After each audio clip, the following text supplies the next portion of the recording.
అబ్రహాము కొడుకు ఆ కొడుకును తీసుకొని వస్తున్నప్పుడు నాన్న బలికి సంబంధించిన అన్ని ఉన్నాయి, గొర్రె పిల్లే నాన్న అని క్వశ్చన్ అడిగాడు. వాళ్ళ నాన్న తాడు తీసి మన చేతులు కట్టేసి కదా, చిన్న పిల్లలు కాదు, 17 చేతులు కట్టేసి ఉండదు.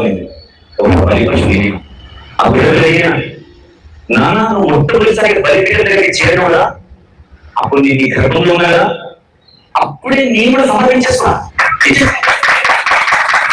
కదా, అన్ని సంవత్సరం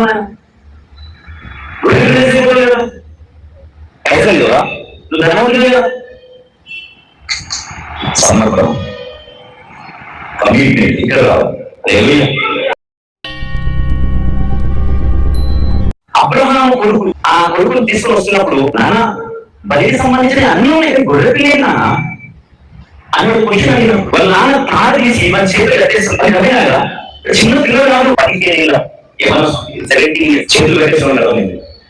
బలి పశువు ఆ గొర్రెలు అడిగినా, నాన్న నువ్వు మొట్టమొదటిసారి బలిపీఠం దగ్గరికి చేరడం వల్ల అప్పుడు నీ గర్భంలో ఉన్నాడా, అప్పుడే నేను కూడా సమర్పించేస్తున్నా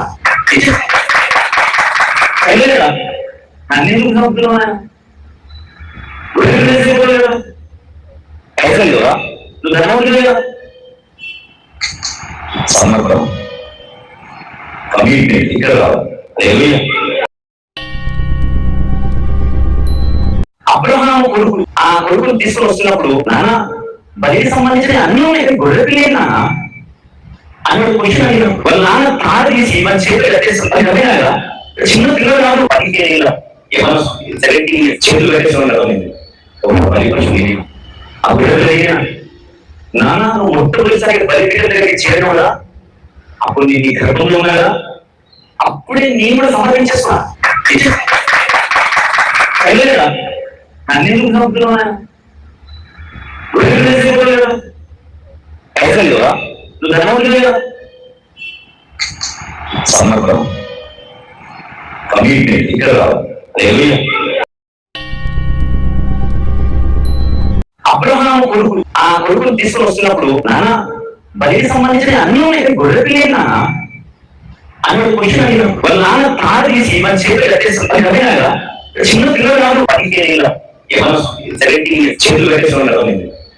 బలి పశువు ఆ గొర్రెలు అడిగినా, నాన్న నువ్వు మొట్టమొదటిసారి బలిపీఠం దగ్గరికి చేరడం వల్ల అప్పుడు నీ గర్భంలో ఉన్నాడా, అప్పుడే నేను కూడా సమర్పించేస్తున్నా కదా, అన్ని సంవత్సరం పైసలు కదా, నువ్వు ధనవంతుడు కదా.